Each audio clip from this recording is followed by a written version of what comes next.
Here is a Honda Accord. In order to change the cabin air filter, we have to go ahead and open up the passenger side door. Now let's open up the glove box. Whatever stuff you have in the glove box, just take it out. Now on the side over there is a dampener arm. We need to get this out of the way. So right there, just put your thumb and then push it down. Sometimes it may not just come out right away, so you may have to use 2-3 fingers and then push it down. Good. It may take some effort. Once it's out, just push it in and get it out of the way.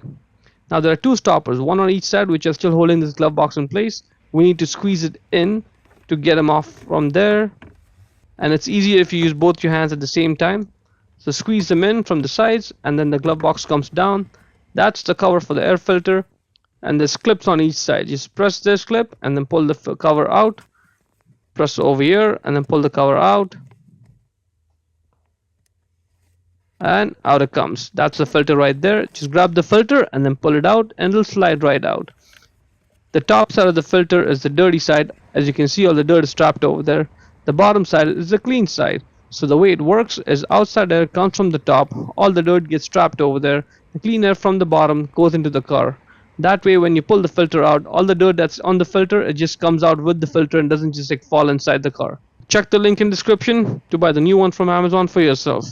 And when you put it back in, it only goes in one orientation, the way I'm showing. If you put it in the wrong way, then it may look like it's going in, but it won't go in all the way. It's going to stick out just a little bit, and then you won't be able to put the cover back on. So just slide it in the way I'm showing, in the same orientation that I'm showing. I'm just going to put this old one in back for now, and I'll get a new one from Amazon right away for myself. Just get it in and then put the cover back in place. Once it's in place, just push it from the side so the clips can engage. Good. Try pulling this cover. It's not coming out because it's locked in place. That's good. Now grab the glove box and give it a firm push. It'll go back in.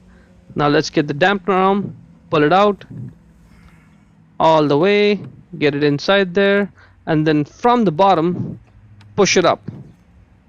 You may have to use 2 or 3 of your fingers to apply enough force to lock it in place. Once it does, let's try moving this. Nope, it's in place. That's good. Let's try opening and closing the glove box. It opens and closes fine, and that is pretty much it. Hope you found it useful. Before we go, let me give a quick shout out to Naya Motors Inc. for letting us use the car today to film the videos. They are a used car dealer here in Ottawa, Canada. Check out the link in the description for their entire inventory.